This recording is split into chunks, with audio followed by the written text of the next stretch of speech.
Hey everyone, this is our story, mine and my husband's, on what it's like to be an over-the-road truck driver and suffer from a condition called Factor V Leiden. And what Factor V Leiden is a genetic mutation, and it affects your blood, and it causes massive DVTs, which is a deep vein thrombosis. It's very painful, and my husband has Factor V Leiden. About a year ago, he was out on the road. My husband is an over-the-road truck driver, and he called me from Texas, and he says, I think I sprained my back. It hurts really bad. So I told him to call his dispatcher and let him know what was going on. So he did, and the dispatchers sent him to the doctor the next day. But they told him they would get him a motel room, and he was to go there and rest for the night, and if he didn't feel any better, they would send him to the doctor the next day. Well, he did go to bed, and he didn't feel any better. So they sent him to the doctor. The doctor then told him, said, well, yep, sounds like a sprained muscle. And they flew him home. And he came home, and then the next day after he flew home, he wasn't feeling any better at all. It was getting worse. So I took him to our local emergency room, and the emergency room doctor didn't even check him out. No scans were done, no blood work was done, no x-rays, no MRIs, no ultrasounds, nothing. They did take an EKG of his chest and said, everything's fine, muscle spasms hurt, sprained muscles hurt, go home. So they sent him home. The very next day, my husband's leg was as big around as a tree trunk and blue. So we called the ambulance, and they took him to our local ER. They did a Doppler on his leg and some ultrasounds, and discovered that the blood clot was from his groin all the way down to his toes, and they admitted him into the hospital. After days of blood draws and exams of all sorts, they discovered that it wasn't just the blood clot in the main vein. All of the veins branched out to the side. There's little veins that are on the, they kind of branch out like a tree, if you think about it. So all the branches on the main trunk of the tree, so to speak, were also blocked, and he very well could have lost his leg. They had to go in with surgery, and they put in a filter and a stent, and tried to clean out the clot using clot-busting medications. They put him on blood thinners, and they thought they got most of it. And so then he was upstairs in his room, and we were in the ICU. And then later that day, he got another clot inside the stent that they had put in his leg. So they had to go back in and clean the clot out of the stent, and they were going to try to put in a bigger stent, but they couldn't. So then again, there was another round of clot-busting medication, which we had to watch very closely, because on this particular type of medicine, it was very, very dangerous. So my husband also had to receive blood transfusions because the white blood cell count in his blood had gone down, and he developed a huge headache.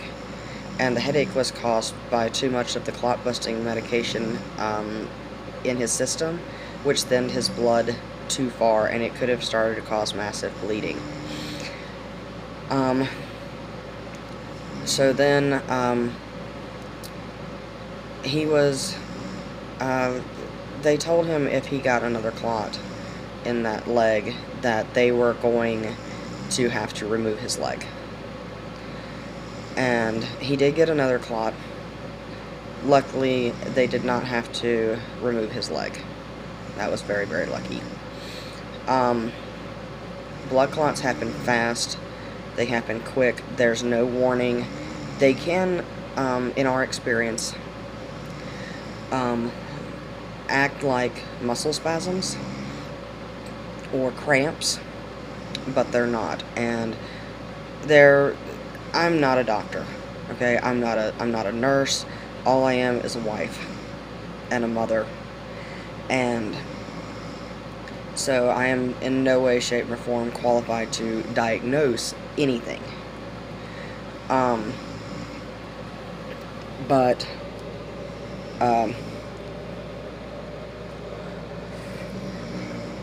we were lucky we didn't have to lose his leg.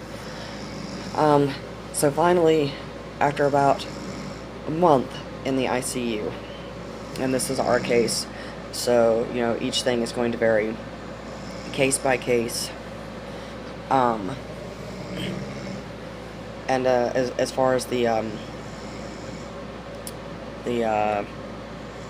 symptoms go, in our experience, like I said, they're fast, they're quick to occur, they're excruciatingly painful. They can resemble muscle spasms or cramps, and that not be the case. So, you know, just keep an eye out on that. I have seen them where they will show up and they aren't even blue like his leg was. They just turn really red. Moving right along. After the ICU, he was moved down to a regular floor and was getting ready to be released from the hospital. And I called our doctor in, that was the floor doctor, and told him, said, hey, look, you need to, you know, look at this. There's a mark on his leg that is resembling a blood clot. And the doctor came in and she says, no, that just looks like it was, you know, where it was, they were messing with it during the surgery, but it wasn't a clot. So we go home. Home health care comes in, you know, and gives us a hand. And, you know, I was talking to him about his medications, his doctor's appointments. There were so many different doctors. And to this point, no one has been able to tell us why this had happened to him. Nobody. They did try to blame it on smoking. They tried to blame it on him being overweight. They tried to blame it on him being a truck driver because of, you know, where he sits for his job. He sits all the time for long periods, and he can't really move around a whole lot, not with the type of trucking job that he has. So we came home. We weren't home maybe a few days, and he got another blood clot, but this time it was not in his leg. He got one in his upper arm. And so we took him back to the doctor, and we were back in the hospital. They still weren't concerned about the leg at all.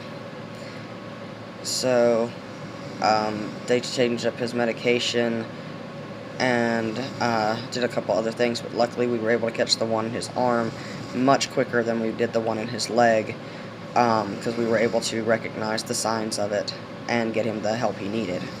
I will advise you that if you suspect that you have a blood clot, do not take chances with it, and call an ambulance or get your loved one to an emergency room as quickly as possible.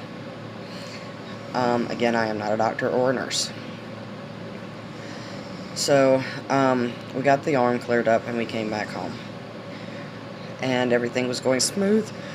We thought that he developed another blood clot in his head, because with factor 5 Leiden, it's not always going to affect your leg. You can get what they call superficial blood clots, which are in the veins that are closer to the skin, which happened to be what the one in his, the one that we discovered in the hospital on the floor when we were getting released. That's actually what that was. It was a superficial blood clot around his ankle. And then you can have the DVT, which affects, the deeper veins in your leg and the main veins in the leg. And so we, as far as the one in his head goes, we took him again to our local ER. This one was a little bit farther out of town, though, but still local. And the physician's assistant came in and looked at him and said, "No, there's not one there." So that was just normal. It was fatty tissue. It was supposed to be there. Okay. And I asked them to check the one in his leg, the superficial one that was around his ankle. And he argued with me and said, "No, that's not a blood clot. It doesn't present as a blood clot, and didn't want to do the ultrasound." And to that point, I said, "No, that is a blood clot, and you need to check on it." And again, he argued with me and said, "Oh, well, that's an expensive test." And I, quite frankly, told him in not so nice words that I didn't care how much the test cost just to do it. And he still was not happy with that, so at that point, he finally did send in the physician himself. The physician tried to tell me the same thing. I argued with the physician and told him to do the damn test. And finally he did, and he saw the blood clot. And then they had to call in another ultrasound technician to read it, because they need someone to confirm it. I'm sorry, I just got home from the hospital again, and I'm quite tired. So then we were sent to a bigger hospital about 2.5 hours away from us. And luckily we were not there that long. I think we were there probably about 2 weeks, and he underwent more surgeries and finally came home. And the doctors at the larger hospital couldn't tell us why this was happening to him either. My husband is he'll be 29 years old in November. So that's quite young to have all these problems. And, our family doctor wanted to put him on a medication called Coumadin. It's also known as warfarin. It is a blood thinner. With that medication, vitamin K can reduce the effects of it, so you're supposed to stay away from, green vegetables, basically.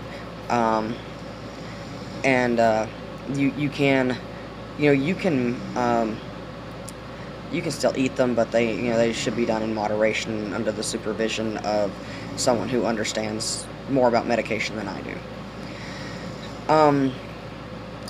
And you have to watch your diet and things like that, and that is almost impossible for a truck driver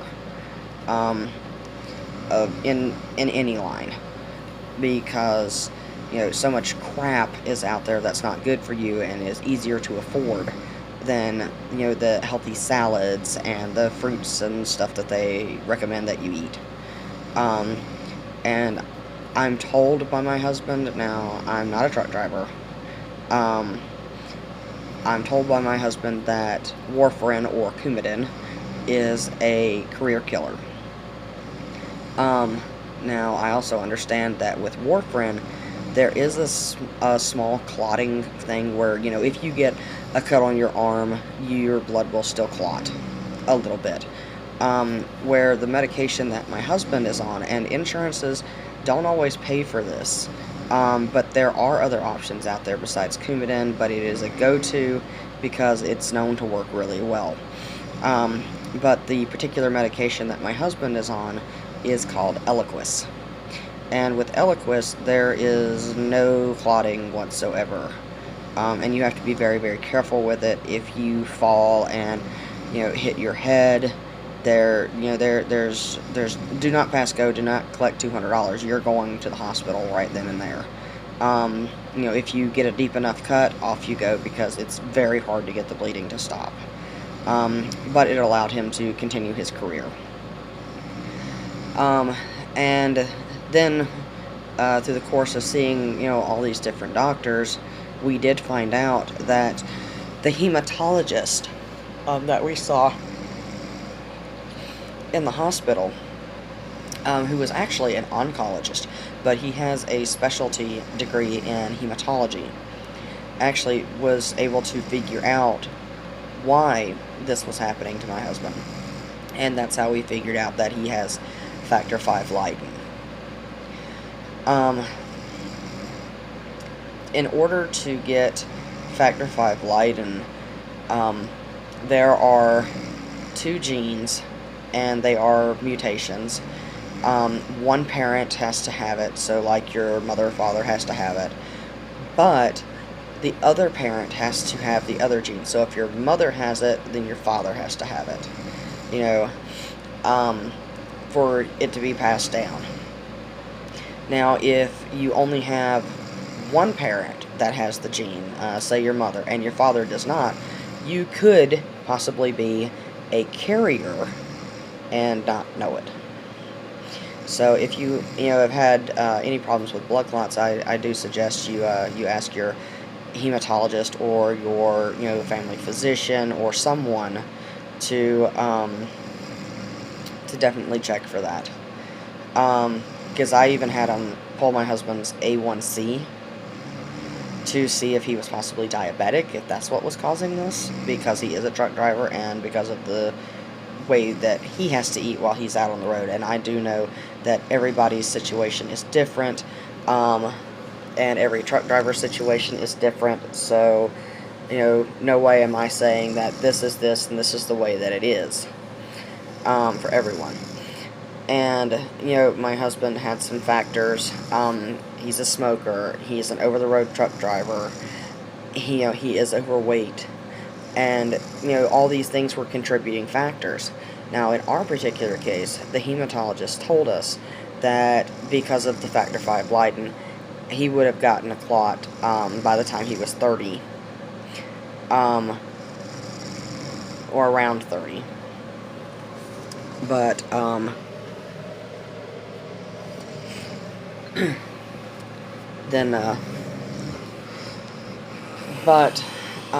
because of some of the factors, the truck driving, the smoking, the being overweight, it just kind of upped the ante and made it worse, and set it on quicker. So be careful, be aware. Doctors will try to argue with you, and sometimes they're right, and sometimes they're not. But y'all know what is best for y'all, and I'm not saying in any way, shape, nor form, do not take a doctor's advice. Always take a doctor's advice, because they've studied it. They're going to know more about conditions and how to treat them than I am, obviously. But I know that I've talked to doctors too and said, hey, this doesn't feel right, and they're, oh, it's this, and I tell them, no, I know myself, I know my body, and I know this isn't right. So, if you disagree with them, do not be afraid to speak up, even if they don't like it. Do not be afraid to ask for a second opinion. In the world of truck driving, and again, just our experience, when my husband's truck driving company found out, what all was going on with him, they did hold his job for him, which was really, really nice of them to do. But when he got ready to go back to work, it turned into a real tornado. It was a nightmare, because they would tell him he couldn't come back to work until he had this paperwork and this clearance, and all of his doctors said he could, and then they let him go back out on the road, And then they said, oh, no, they never should have let you go back out on the road. You know, we were supposed to do that. And so they made him come in off the road again and get all these clearances from doctors and paperwork. And then they wanted, these medical reports, and we tried to send them to them. Like they could, email us or fax us, but we weren't allowed to send the medical records to them that way. We tried to send it via the cloud because the files were so big. One particular file from one hospital when we were in there for like 2 months was over 1,500 pages. And that's huge. And there was just no way, with my husband not working and I don't work, our daughter is autistic and I stay home with her. And so, with my husband, I couldn't even leave him overnight in the hospital. So how was I supposed to go to work? So there was no money coming into our house, and yet they're like, no, you have to like print them off and mail them to us, or you have to like FedEx us the disc. And we're like, well, how are we supposed to do that? We have no money. Are you going to pay for it? And they're like, no. So, I finally called them myself. I was like, look, we've done everything you wanted. We have jumped through every hoop. What else can we do? And they're like, nope, well, that's on you. So, and then they let him come back, and then they sent him out again. And, it was a real nightmare, but be prepared for paperwork.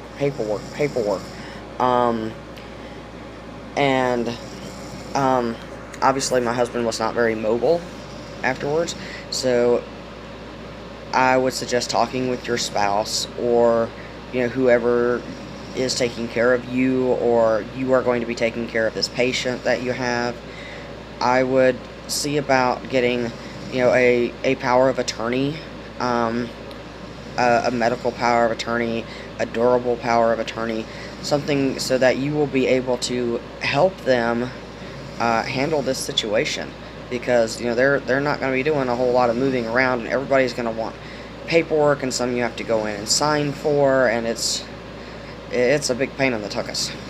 This is not a small thing, and with factor V Leiden, you could throw a blood clot anywhere. It's not just going to keep developing in the same spot. And everybody's different. It could on someone, I guess, but in our particular case, no. In our particular case, he got the couple inside his leg and in the veins, and then he got the superficial one around his ankle, and then he got another one in his upper arm.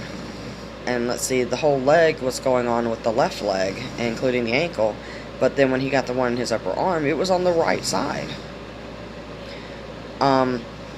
Also be aware, we were advised, I don't know if it'll be the same for y'all, but we were advised when they do blood draws in the hospital not to draw blood or allow blood to be drawn out of, let's say you get a blood clot in your arm, do not allow them to draw blood from the same arm that the clot is in. I don't know why. I'm not a doctor, I'm not a nurse, I'm not a phlebotomist. And just pass on the knowledge that was given to us. But always do not take chances with your health. If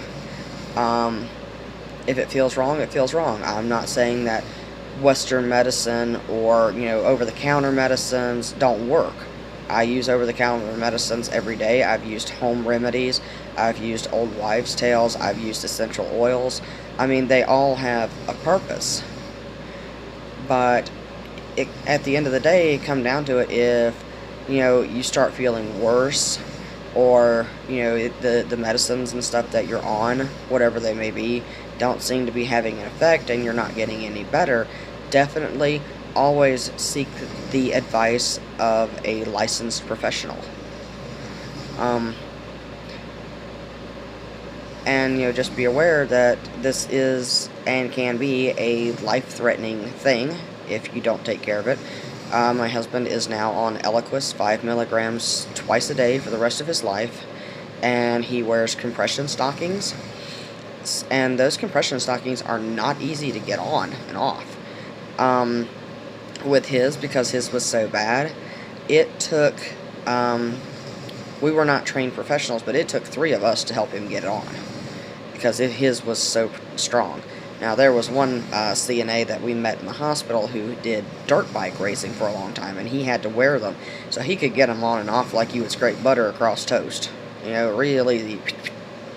But luckily now, my husband doesn't have to wear the one that comes all the way up to his thigh, unless it's just more comfortable for him. But he's able to wear the ones that come up to his knee.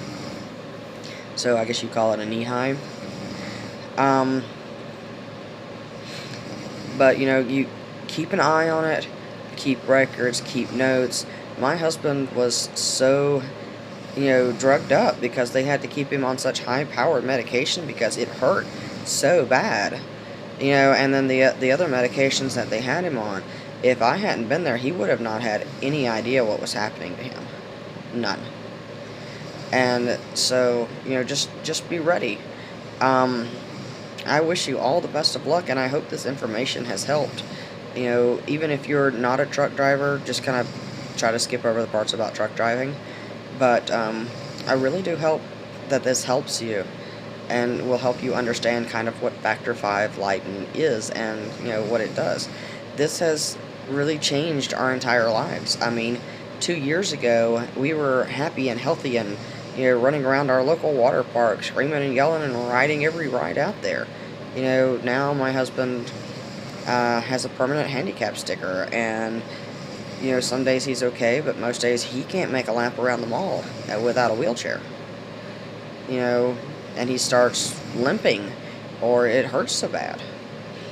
You know, and that was a major hit to his ego. It really was, you know, and once he realized, you know, just how serious this was and that he wasn't invincible, you know, it made a big difference in our lives. And,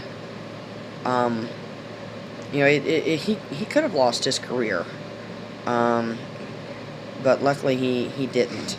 But we're still going to follow-up appointments and checkups and different doctors. So, and this is not a curable thing. It's not going to go away, you know. So don't think that just one day it's going to go away because it's gotten better. It's not going to. Our last episode, like I said, with this was a little over a year ago, and then tonight we were back in there, and we've heard the story before. You know, oh well, this is just muscle spasms or a sprained back. You know, go home and rest. You know, here's some muscle relaxers. You know, take a warm bath, put some Epsom salt in it.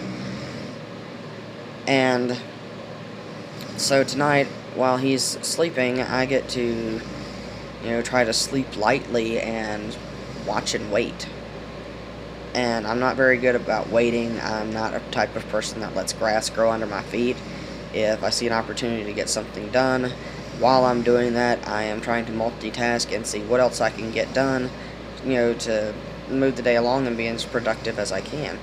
But now all I can do is watch and wait and see if he wakes me up in the middle of the night when this Valium wears off, and see if he's feeling any better. So good luck to everyone, and God bless you.